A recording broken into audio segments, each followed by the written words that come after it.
आप हमारी पेंशन भी काटेंगे, हमारे वेतन भी काटेंगे और हमसे कह रहे हैं ITR फाइल करो। क्यों फाइल करें हम ITR आपके? मुद्दा कोई पार्टी का नहीं है, ये सरकार और संविधान का मुद्दा है। लोकतंत्र में सब लोगों के साथ समानता से व्यवहार हो। देश में 75वां 74वां बजट है, ये कोई नया बजट नहीं है। हमारे लिए क्या बजट में हमारी एक महीने की तनख्वाह घटी है। नमस्कार दोस्तों, मैं सुमित यादव, आप देख रहे कलम युग और इस समय मैं जंतर मंतर में मौजूद हूँ। बजट सत्र शुरू हो चुका है और ये तमाम लोग जो सरकारी कर्मचारी हैं NPS के खिलाफ यहाँ पे प्रदर्शन करने आए हैं। OPS की मांग है। संसद में बैठे हुए MLAs को और सब कर्मचारियों को अगर पुरानी पेंशन अगर वो लोग ले रहे हैं तो बाकी कर्मचारी क्यों नहीं ले? कौन देगा पेंशन आपको? देगी तो सरकार ही, लेकिन उस चीज़ के लिए हम सबको मिलके ही मुद्दा उठाना पड़ेगा और सपोर्ट में खड़े होंगे, इकट्ठे खड़े होंगे सारे।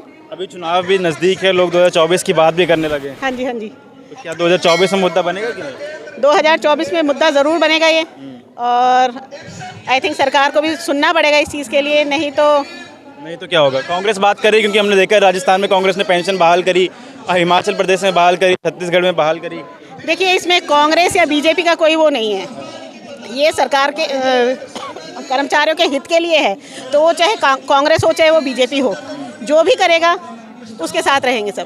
जो सरकार क्या लग रहा है सब कौन देगा OPS सब बहुत दिन से? मुद्दा कोई पार्टी का नहीं है, ये सरकार और संविधान का मुद्दा है। लोकतंत्र में सब लोगों के साथ समानता से व्यवहार हो। अब एक तरफ से नेताओं की जितने पदों जितनी बार वो रहे हैं 8-8, 9-9, 10-10 पेंशन ले रहे हैं, और कर्मचारी जो है मतलब अपनी जुबानी से लेकर बुढ़ापे तक कम इस सरकार के लिए, इस देश के लिए अपना योगदान देता है, उसको पेंशन नहीं है। तो ये कोई कांग्रेस बीजेपी नहीं है। हमें हमारा हक चाहिए और OPS चाहिए, जिसके लिए जो है हम हकदारी हैं और उस हक को हम लेकर के रहेंगे। सरकारों को देना ही पड़ेगा। कब तक सरकार देगी आपको?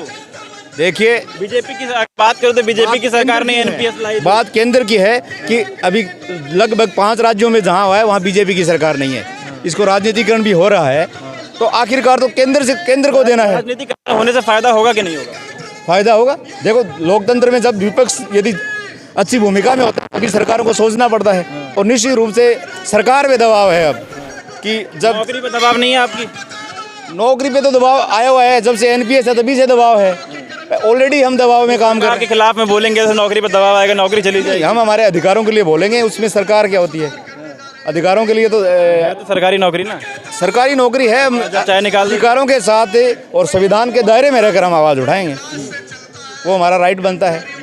कौन देगा मैडम पुरानी पेंशन आपकी? सरकार ही देगी, और सरकार को देनी ही पड़ेगी। कौन सी सरकार? ये जो हमारी सरकार जिसने हमारी NPS स्टार्ट करी है, मतलब उनको NPS तो सेवा हटानी ही पड़ेगी और OPS हम लेके ही रहेंगे। क्या समस्या क्या है आपको NPS से बड़ी? क्या समस्या है NPS समस्या नहीं है, NPS समस्या नहीं है। NPS तो अर्थनीति है देश की। इस देश की अर्थनीति ये है कि NPS आखिर एक ही तरह के नौकरियों में, सर्विसों में एक ही तरह की जहाँ पे मापदंड हैं, जहाँ भर्ती के नियम एक जैसे हैं, उनके अलग अलग 2 तरह की आप योजनाएं, उनके 2 तरह की पेंशन कैसे दे सकते हैं? एक तरह के CCA रूल में हम काम करते हैं, एक तरह हमारा काम है, एक तरह पूरा अस्पताल है।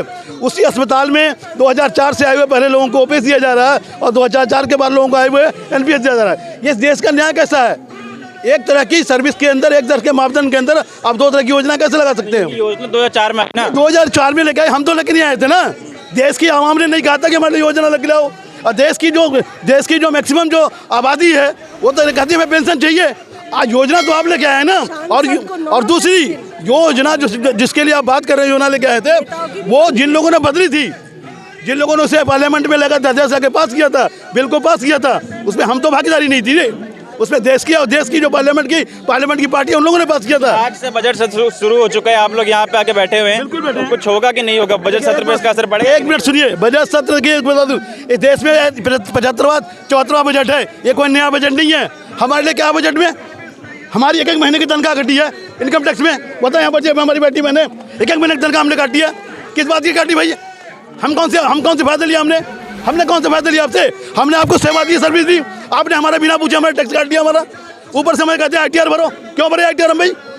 आप हमारी पेंशन भी काटेंगे, हमारे वेतन भी काटेंगे और हमसे कह रहे हैं ITR फाइल करो। क्यों फाइल करें हम ITR आपके? आप बताओ ना। एक जोर बॉर्डर में बैठा हुआ जो है, वो जो आर्मी मैन है, जो सेना का जवान है, उसके लिए पेंशन आपको देने की जगह नहीं है। उसके लिए आपका बैंक खाली है, आप दिवालिया हो जाते हो। अब दिवालिया, आपके पास कुछ नहीं है। लेख लिखा जाता है ओपीएस को लेकर के, एनपीएस को लेकर के कहाँ गए वो लोग? क्यों मर जाते हैं? डूब कर मरते क्यों नहीं है? सारा सवाल सारा अगर भार ओपीएस को लेकर के है तो ये ओपीएस लेने वाले नॉन पेंशन जो ले रहे हैं वो कौन से लोग ले रहे हैं? इस मुल्क के नागरिक नहीं है वो? कहाँ से पैदा हुए हैं? एक दिन का एमपी, एक दिन का एमएलए और एक दिन का मंत्री क्यों 6 पे ओपीएस लेगा? हम क्यों नहीं लेंगे? अच्छा, आपको समस्या उनसे कि उनको ओपीएस मिल उनकी रही है, समस्या या नहीं आपको है। नहीं? नहीं, सुनिए, उनकी समस्या नहीं है। सवाल है हमारा जो मिल रहा है हमारा क्यों काटा? आप लो, हमें कोई दिक्कत नहीं है, हमारा क्यों काट रहे हो? आधार क्या उसके काटने का? आधार पता नहीं क्या काटने का आधार आपके पास में है, उनका आप लो, हमें कोई दिक्कत नहीं है। आपके लिए भार नहीं है, हमारे लिए भार है, अतिरिक्त भार हो गया, बोझ हो गया, देश कंगाल हो जाए। कैसे कंगाल होगा? कंगाल कैसे होगा? आप एनपीएस में आते हैं कि ओपीएस में आते हैं? भाई देखिए, सवाल ये नहीं है कि मैं कहाँ आता हूँ, मैं लोगों के साथ हूँ। लोग मरेंगे मैं नहीं मरूंगा, सवाल ही नहीं। लोग मरे मैं नहीं मरूंगा। क्या मैं इस मुल्क से, लोगों से अलग हूँ? क्या लोगों से अलग हूँ? मैं उसी का पार्ट हूँ। लोगों की परेशानी मेरी परेशानी है, उनकी परेशानी मेरी परेशानी है। अगर लोगों की परेशानी मैं नहीं बोलूंगा तो मेरे लिए कौन बोलेगा? चुनाव का मुद्दा बनेगा कि नहीं 24? क्या ये चुनाव का मुद्दा नहीं? देखिए, ये चुनाव का मुद्दा बन चुका है। हिमाचल की सरकार ने दिखा दिया है। और सुनिए, ये जो सुखबुगाहट हो रही है ऐसे नहीं हो अपने में। ये राज्य दर राज्य क्यों बोल रहे हैं कि हम ओपीएस लागू करेंगे? क्यों बोल रहे हैं?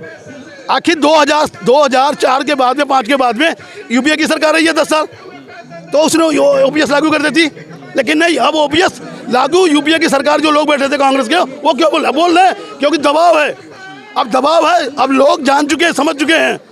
हिमाचल के चुनाव ने सिद्ध किया है। विपक्ष की सरकारों पर दबाव बना रहे हैं, केंद्र की सरकार दोनों पे बनाएंगे, दोनों पे बनाएंगे, जहाँ जहाँ सरकारें हैं। हम सुनिए, हम बंटने नहीं आए, हम बंटने नहीं आए कि ये कांग्रेस की बीजेपी की, हमें इनसे वास्ता नहीं है। हमें पेंशन देंगे, हमारा ओपीएस दीजिए।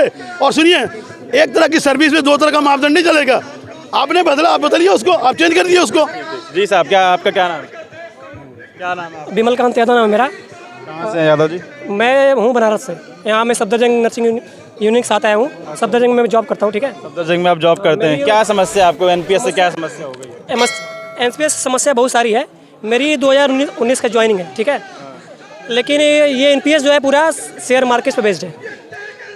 पूरा प्रणाली जो शेयर मार्केट पे बेस्ड है। हमारा हमको फ्यूचर दिख नहीं रहा है। पहले हमारा बेसिक प्लस डीए का 50% सरकार दे देती थी। अब ये 10% जो भी हमको दे रहे हैं, आगे क्या होगा क्या नहीं होगा, ये पूरा प्रणाली ही शेयर मार्केट पे डिपेंड है। अगर शेयर मार्केट, अभी आप देख रहे थे एडनबर्ग का जो अडानी का जो था वो डूब गया। ठीक है, वो बहुत बड़ी कहानी है। थोड़ा शॉर्ट में बताएं कि आप बजट सत्र शुरू हो चुका है, आप यहाँ पे आ जाके बैठे हैं, कोई फायदा होगा बजट सत्र पे? इसका असर पड़ेगा कि नहीं पड़ेगा? बिल्कुल पड़ेगा इसका सर। क्या असर पड़ेगा इससे बजट सत्र? देखिए, बहुत सारी 50-60 लोग आके बैठे, कुछ असर पड़ेगा इससे? बिल्कुल पड़ेगा। बहुत सारी सरकारें अभी जो हिमाचल में चुनाव हुए, राजस्थान में चुनाव हुए, सब रिवर्ट कर चुके हैं, सब ओपीएस ला चुके हैं। तो इसका प्रभाव पड़ने वाला बीजेपी तो अभी भी बात नहीं करी। केंद्र में तो बीजेपी है, अधिकतर राज्यों में बीजेपी की सरकार है, 3-4 राज्यों में कांग्रेस की सरकार है। बस जहाँ कांग्रेस सरकार है वहाँ कांग्रेस ने लागू कर दिया। बीजेपी तो अभी भी बात नहीं कर रही ना इस पर। बीजेपी बात करेगी भी, अभी बीजेपी बात करेगी, क्योंकि जहाँ जहाँ ये इनकी हार हो रही है, लगभग वहाँ ओपीएस रिवर्ट हो चुका है, ओपीएस आ गया है।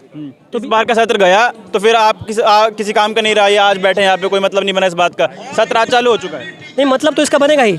उनको भी पता है, जो संसद में ये पारित कर रहे हैं, उनको भी पता है, सबको पता है कि होने वाला है। एक मुद्दा बन चुका है और ये आगे जाएगा ही। ठीक है, देखने वाली बात ये है कि कितना बड़ा मुद्दा ओपीएस का वो बन के सामने आएगा। 2024 के चुनाव बहुत नज़दीक हैं। चुनावों में हमें बीते कुछ चुनावों में हम लोगों ने देखा कि ओल्ड पेंशन स्कीम जो है वो काफ़ी बड़ा मुद्दा विपक्ष पार्टी का रहा। जहाँ हम उत्तर प्रदेश में समाजवादी पार्टी की बात करें, अखिलेश यादव ने अपने मैनिफेस्टो में ओपीएस की बात करी थी।